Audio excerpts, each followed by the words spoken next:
Welcome to the Raising Boys and Girls podcast. I'm Sissy Goff. I'm David Thomas. And I'm Melissa Trevathan. And we're so glad you've set aside a few minutes to spend with us today. In each episode of this podcast, we'll share some of what we're learning in the work we do with kids and families on a daily basis at Daystar Counseling in Nashville, Tennessee. Our goal is to help you care for the kids in your life with a little more understanding, a little more practical help, and a whole lot of hope. So pull up a chair and join us on this journey from our little yellow house to yours. The Raising Boys and Girls podcast is brought to you in partnership with Minnow. Minnow provides meaningful screen time and shared experiences for families to help you grow in your faith together. Check them out at podcast.gominnow.com. That's podcast.gominno.com.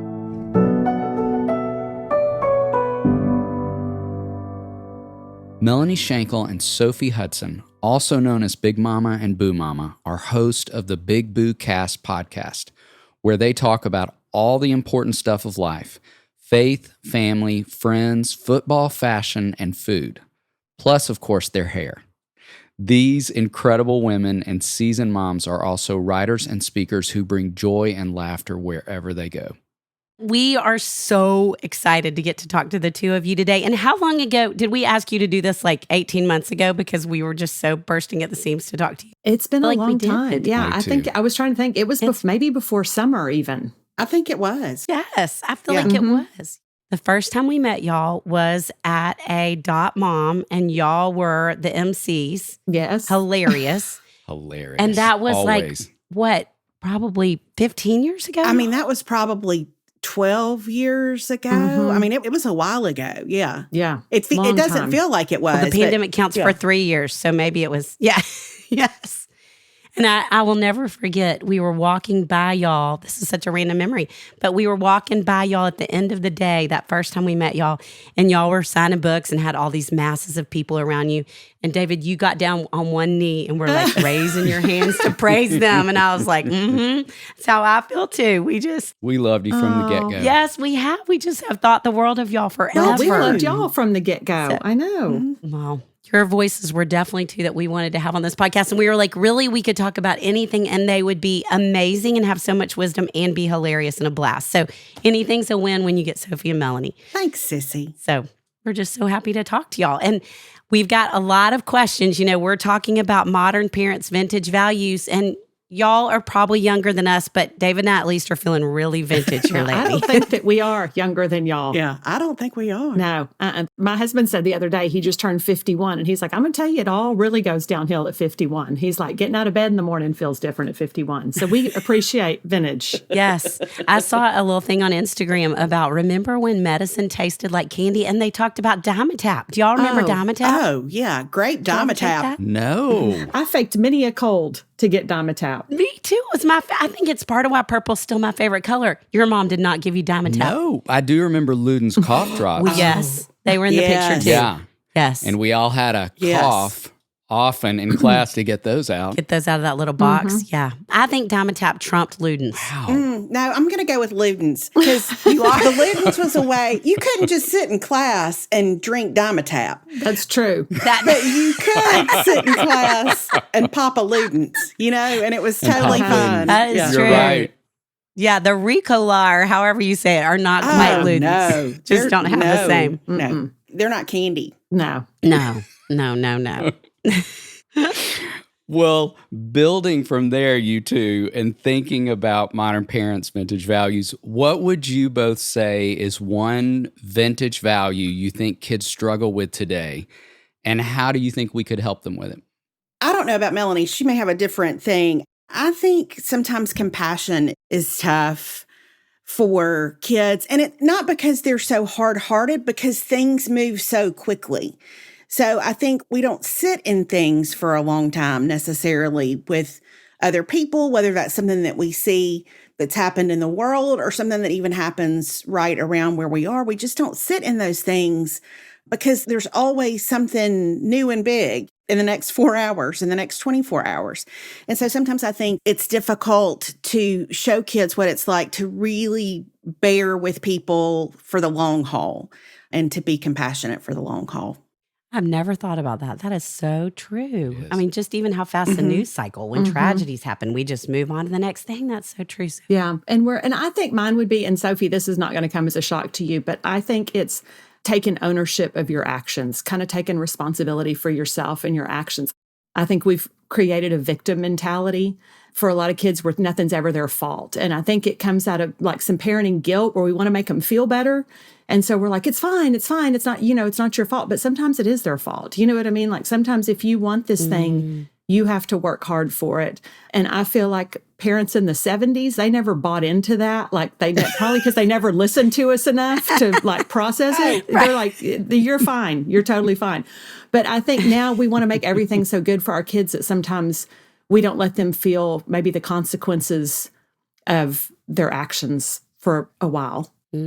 I was teaching parenting seminar on girls and relationships and friendships, and they were talking about how hard it is sometimes to get their girls to talk. And so one of the moms said, well, when I pick my daughter up from school, every day I ask her, who was mean to you today? Oh, okay. And that seems to be the way to get her to talk. Wow. That's interesting, Sissy, because I think a place where it's easy for parents and kids to connect is in a shared conflict. Like if they can have a shared adversary, I think when it is so hard to connect with teenagers, especially sometimes, I think that's an easier spot. And it feels like you're on the same page, but I don't know that it's long-term productive. But I do think that is a way to get them to talk to you for sure. Yes. Shared adversary or conflict. Sophie, you working with girls for so many years. I mean, what would y'all say is a good way to get kids to see their side, to not just listen, but help them move past the victim piece of it? Oh, that's good. To me, when Caroline had grievances, and listen, she was a kid that loved to have a grievance. She still loves to have a grievance. I mean, she does. So, but I was like, we can't sit in that. So it's like, number one, it's like, what could you do to change the situation? Like, put it back on her. Like, what can you do? Does that mean that you need to avoid that person? Sometimes, it means that you need some distance. But it's like, I would always put it back on, like, how can you make this situation better instead of just feeding all the ways that she had been done wrong in this situation, because I just think ultimately that's not beneficial. And for her, it would send her into a real spiral. So I'm like, we got to lift the mood. Yes. Let's focus on the positive. Yes. A question I ask a lot is, what does leadership look like here? What's leadership look like? What does leadership look like? Yes. Great. Because anything that diminishes or demeans somebody is not leadership.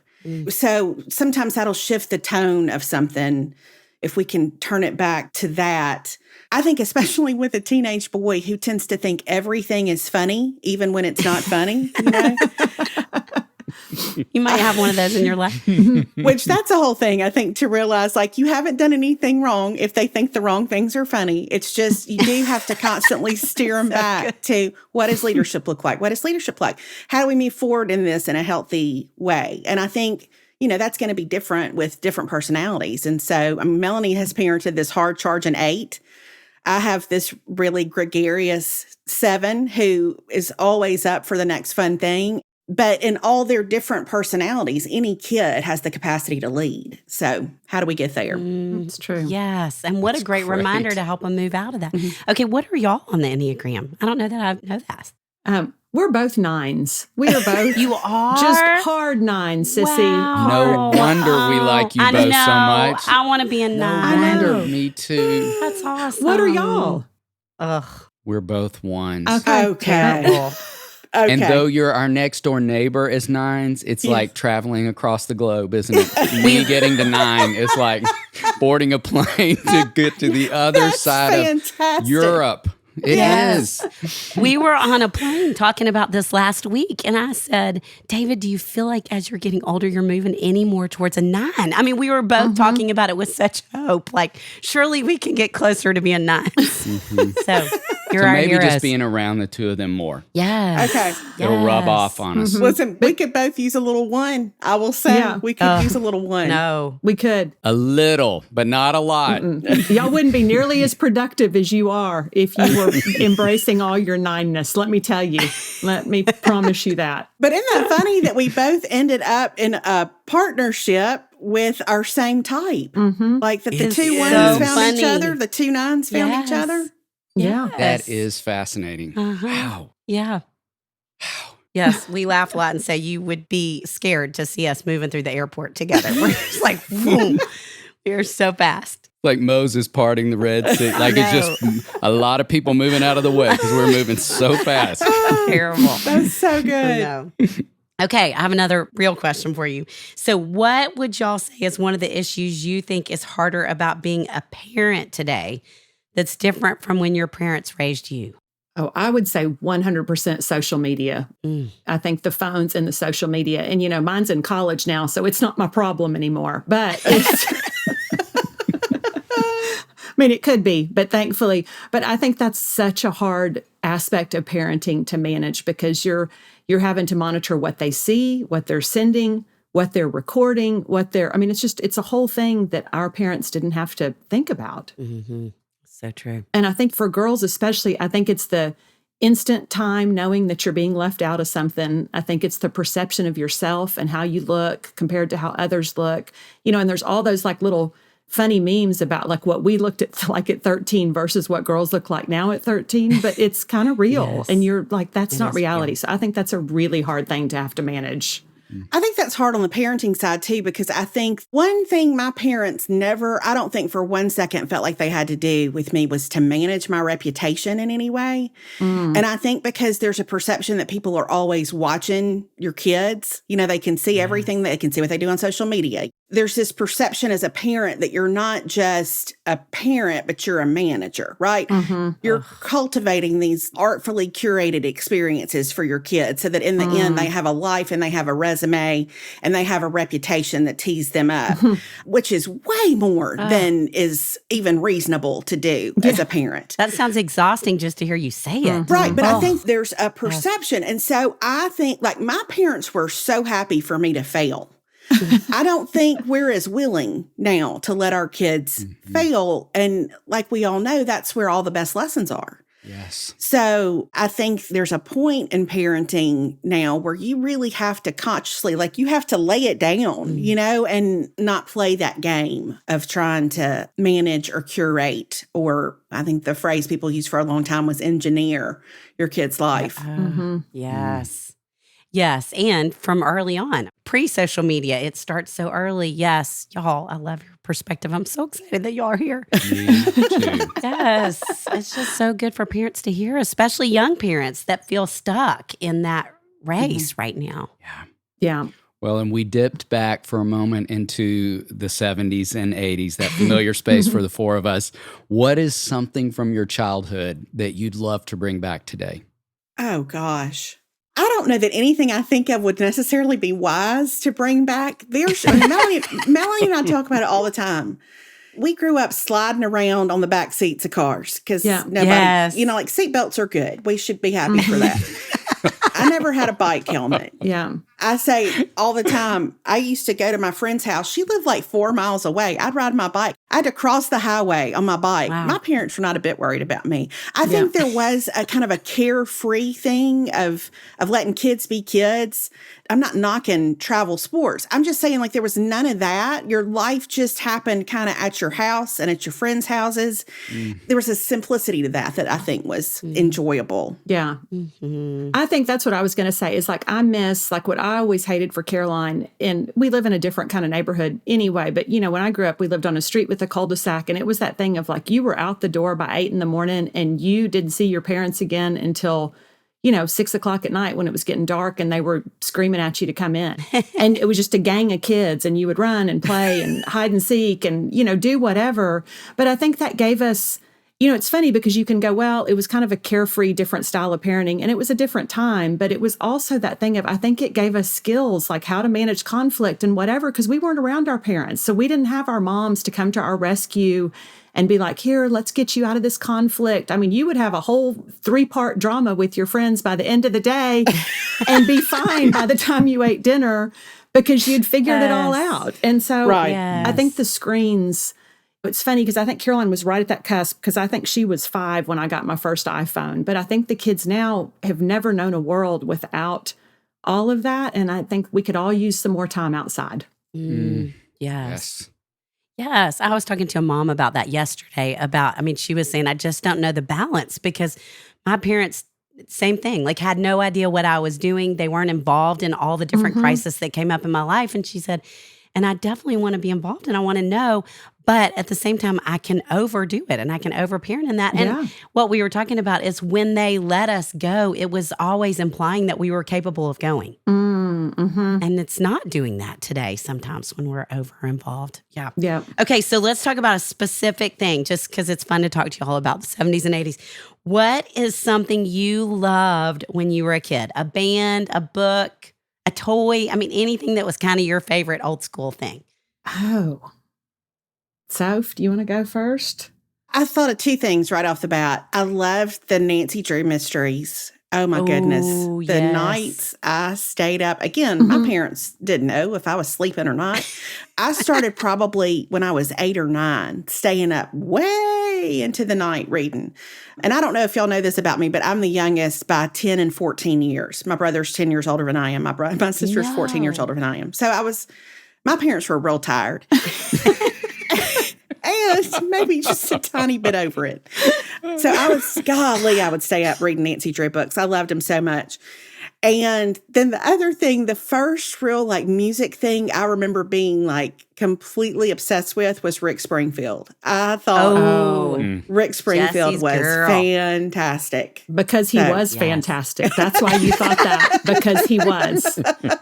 He was. Amen.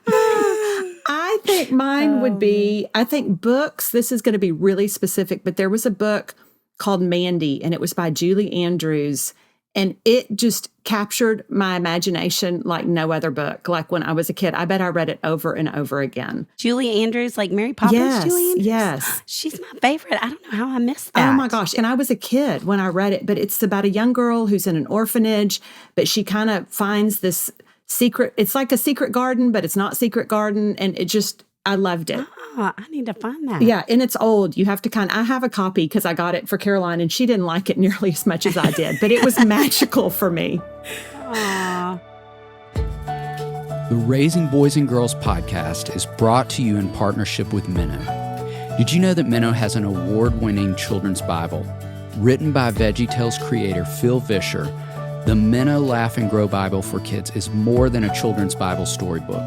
It's a deep, engaging, and whimsical gospel experience. Each Bible story is vividly illustrated, takes just minutes to read, and includes a family connection to encourage readers to learn, talk, and pray together. Find out more at shop.gominnow.com. That's shop.gominno.com.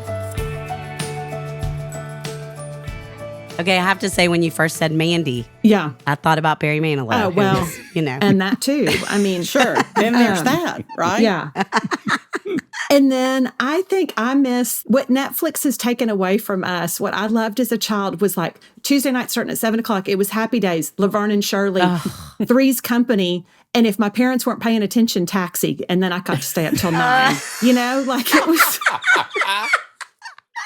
And then I still remember that 40 years and later. Heart to Heart at 9, Melanie. Oh, and Heart to Heart. Heart to Heart, y'all. Yeah. Mm-hmm.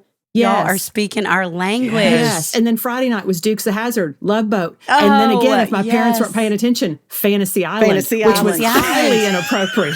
And then was Knots Landing after that. It just got darker Thursday and darker. Night. Yeah. Thursday night, was Knots y'all. Landing. Mm-hmm. Yes.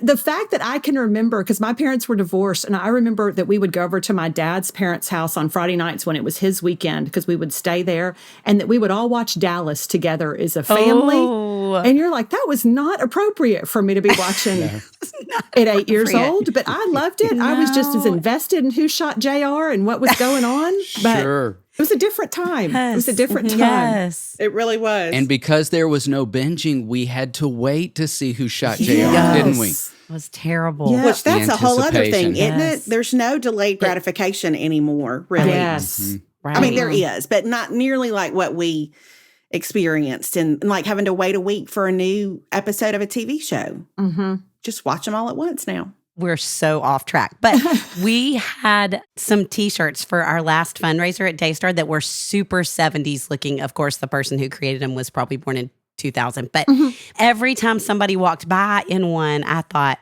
come and knock on our door. Is that how it went? Yes. We've been waiting for you. But Yes. you know what? That just made me think, y'all, you can skip. I wonder if people even know the theme songs to TV shows. Like, what a part of our life were I could still go back to any Yes. of those shows. I bet they don't know anymore. What a No. tragedy. Well, they don't make a good theme show song anymore. They used to all have lyrics, and the characters would all Yes. pause like mid-action, and their name would come across the screen. And we don't do that anymore. Now it's just some the instrumental little record on Happy Days Yeah. that would spin. Exactly. Yeah. Oh, y'all. I know. We could do this for days. I go back about once a month. I go to YouTube just to watch the Maud opening credits from Maud because Great idea. I love the Maud theme song. It reminds me of being like 4 or 5 years old. I don't know. I just Wait, how does it go? the chorus is, and then there's Maud, and then Oh, there's yeah. Yes. and then there's Maud. Yes. And it's all like Melanie said, it's all freeze frames and Maud stopping like, Maud looking shocked. We should take a picture of us all freeze framed to put it in the show notes. Yes. That is so funny. We could circle around the 70s and the 80s I know. with the two of you Days.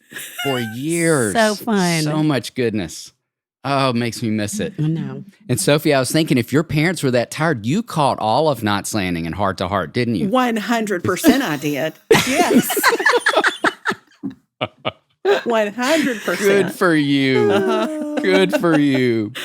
Good. We've been talking in recent days on this podcast about teaching respect. We've been circling around that idea. Would love to ask the two of you all, what do you think is specifically hard about teaching kids the concept of respect in this day and time? I think one thing is that the grown-ups aren't doing a good job of showing it. Mhm. Honestly, I saw last night, I have a whole thing where I like to watch TikTok before I go to sleep.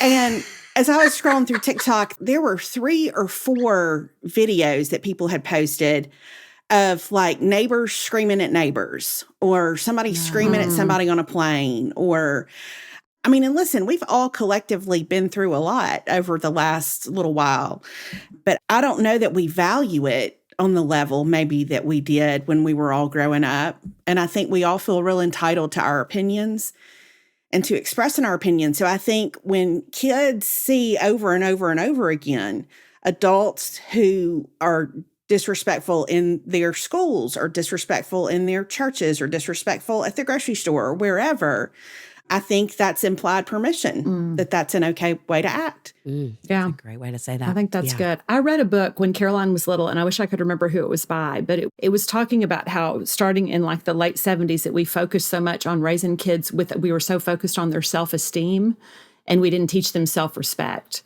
And so self-esteem says everything's about me. good. Like this is my world. It's about what I can get. And whereas self-respect teaches you to respect yourself, which in turn teaches you to respect others. That's good. And I think that's where we've gone wrong is there's so much focus on everything's about you. And you're like, it's not about you. And you've got to pay attention to what's going on with other people and respect. But I think you can't have that if you don't know how to love yourself in a healthy way instead of just I want to be promoted kind of way. That's so funny that Melanie just said that because I was telling a friend yesterday, I don't know why I've had on my brain lately just that quick passage of scripture about love your neighbor as yourself. And I thought it's the as yourself that's hanging us up. Because I think so many people don't know how, like Melanie said, to respect themselves, to love themselves. And so the love your neighbor part, if you can't love yourself, you cannot love other people well. Mm-hmm. If you can't respect yourself, you can't respect other people well. That's so good.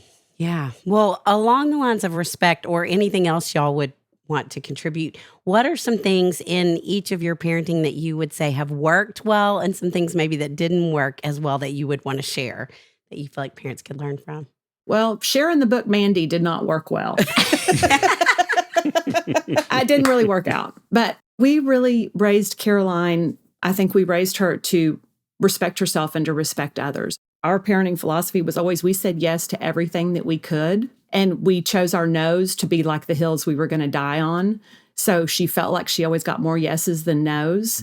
Which is brilliant with an 8. Brilliant. Yeah. Way to go. And that's so much. And I think that's because Perry, my husband, is an 8. And so I think he recognized in himself, like, where as a kid he felt stifled and where we needed to let her go. So it's like when she wanted to dye her hair pink in 7th grade, go. Who cares? In the whole scheme of things, like, but you're going to go to church on Sundays. Like we had our things. And I think that worked really well for her because I think it gave her a lot of freedom to kind of operate in her own boundaries. And then, we would let her screw up and also feel the consequences of those things. That was a big thing for us. It was like learning from your mistakes. So I think that really worked well. I think sometimes for me, like where I messed up is I think because of the way I was raised, I wanted to be like the best mom ever. And so I wanted to do everything for her. And so I think sometimes I would step in and try to do too much. And I realized quickly, like, this is enabling her or it's not helping her. It's not really equipping her for adulthood because I need to quit. And so the good thing is because she's an 8 and because my husband's an 8, they would say, you need to stop. Like even yesterday with college, I told Perry, I was like, I'm going to go up there in 2 weeks and I think I'm going to bring these blue bags and I'm going to help her get stuff packed up for Christmas. And he's like, no, you're not. He said, you're going to bring her the blue bags and then you're going to say, pack up what you need for Christmas and she can do it herself. And I was like, okay. So it's learning where to step back and let her be her own person. So good. I think I learned 2 lessons fairly early on that were helpful to me. One was that just from the get, I had a tendency to parent out of fear. And it was good to be able to recognize that and to course correct a little bit. And I also learned that there's a really big difference in between parenting and controlling. And I think controlling feels easier sometimes, but that's not the same thing as parenting. So I think one thing that helped me a lot, I always kind of had almost like a manual unfolding in front of me when I was working at school, because I was always watching kids go through different things and watching how parents manage different things.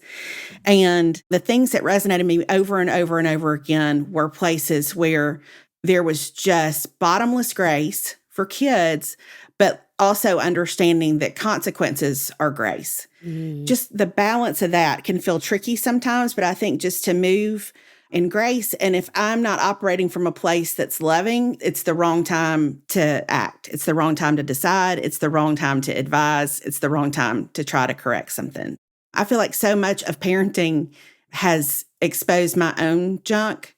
I feel like on this end of things, we've done a pretty good job, but man, it has been lesson after lesson after lesson after lesson to get there. So Melanie was really good when Alex was little. That whole thing about try to have more yeses than nos has been super helpful and was absolutely something that we were mindful of.